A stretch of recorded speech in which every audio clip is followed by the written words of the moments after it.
Right, back live with you. Shock and sadness over the shooting of former ANC and Ses'khona People's Movement leader, Loyiso Nkohla. Nkohla was gunned down in Cape Town yesterday while he was reportedly addressing a group of people at Philippi Railway Station. To help us remember his legacy, we speak now to Mohammed Syed, ANC member of the Western Cape Legislature. Mohammed, good to have you, and thank you very much for your time. Sad news indeed of the passing of this community leader, gunned down in broad daylight while actually conducting a community meeting on something as critical as the relocation that is particularly needed in that area. What's your reflection of his life? Thank you so much for having me, and let me firstly start off by extending my sincerest condolences to his family, to his wife in particular, Nyameka, whom we have also met in the streets of struggle, and to her children, to their children, and to all the friends and comrades of Loyiso Nkohla. So, in fact, where Loyiso breathed his last, and what he was doing when he breathed his last, is in fact reflective of the life that he led. He led a life dedicated entirely to activism in the service of the most vulnerable people in the Western Cape and in Cape Town in particular. That was his legacy.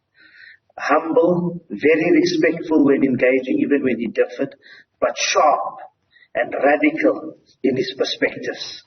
Not afraid to exercise his activism in extremely dangerous conditions, and we saw what had happened. So he has fallen in the line of duty, as far as I'm concerned. And this was not for name and fame. Loyiso always, when we met in the ANC Youth League in the Western Cape, I met him in the trenches, activism, even well before the sanitation protests with the Ses'khona movement. In the Youth League, and then evolving. In fact, he encouraged many of us. He was not somebody who wanted to just be a lonesome hero.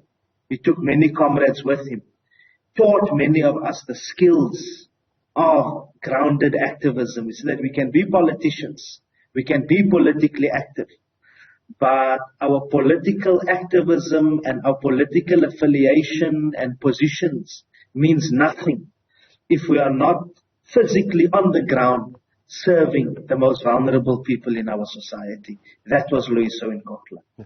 Fearless, as you describe him, always radical and wanting, I suppose, to push the envelope when it comes to protecting the rights of the vulnerable. Would you say was he aware of the dangers that were imminent in his activism? I mean, one of those who were there was saying, they, for example, had warned him that the people that are against this relocation were carrying big guns, and there were a lot of people who were upset about the fact that he's pushing ahead with this relocation. Was he always aware that his activism sometimes would rub people up the wrong way in a dangerous kind of situation? For Loyiso, as I said, he was fearless.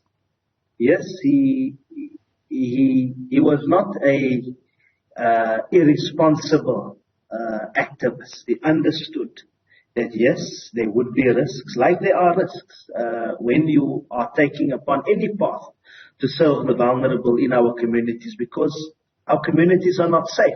The state at all three levels of government is not doing enough to ensure that we have safer communities. So he knew that. But he was not also going to step back and say, no, because it's dangerous, I'm not going to get involved. He was willing to sacrifice his own well-being, his own comforts, to ensure that the best comes for our communities, because the stability of the line, of the central line in particular, and the functioning of the central line was going to assist commuters to go to work, to get along with their daily lives. So Loyiso most certainly would have been acutely aware of some of the risks over the years. I mean, I know even when they took the stance himself, along with various comrades, took the stance to demonstrate against the undignified sanitation system that the provincial government was subjecting people to. And going there and actually going and throwing feces in the airport and in certain places. He knew that there was a major risk.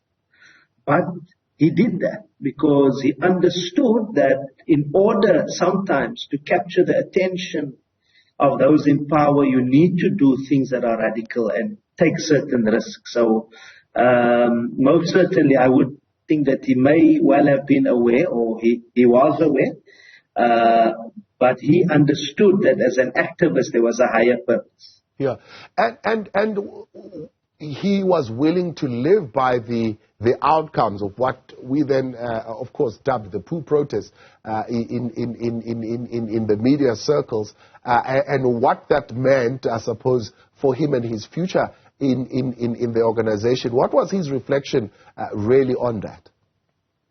Most certainly, in fact, that was a very sad time. Here you have Loyiso Nkohla doing what he did at the particular time in the service of the masses. The masses who vote for the African National Congress. I mean, the communities that he stood up for when he did what he did was ANC supporters. But you had at the time some in the organization pushing for him to be removed. And he suffered the consequences. That was a very painful moment for many of us. In fact, some of us also took the decision, we were leading the Youth League, to actually endorse his struggle. And we were also victimized for that. But obviously, they were removed from the city of Cape Town, from council, and he lived with those consequences. And I think, unfortunately, it was those consequences that then also obviously led to bitterness with the African National Congress and with the leadership of the African National Congress at the time. And we saw Loyiso Nkohla's political journey. But at the same time, notwithstanding all of that, he was always able to work together with comrades of our organization to ensure that we improve the lives of our people, and also very passionate about uniting young people around a political vision of activism. Yeah. So he was not extremely bitter.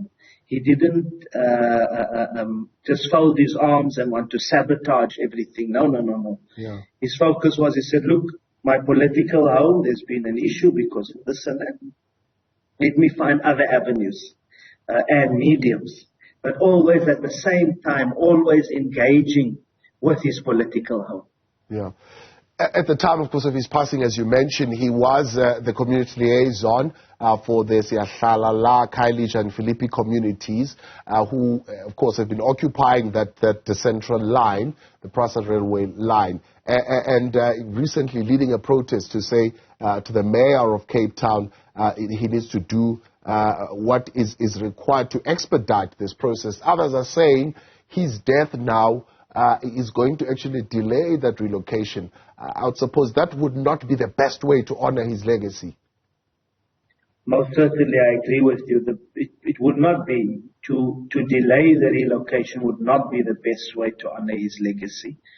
The best way to honor his legacy is to ensure that an amicable solution is found on the situation where everybody, because Loyiso would not have also wanted that people are homeless at the same time as commuters must obviously find transport, must be able to get to work, but also those who do not have homes, who do not have the dignity of having a home, must also have homes, must also have places to stay in. So there needs to be an amicable solution that is found, and the use of violence really needs to come to an end. We need to ensure that safer communities are built.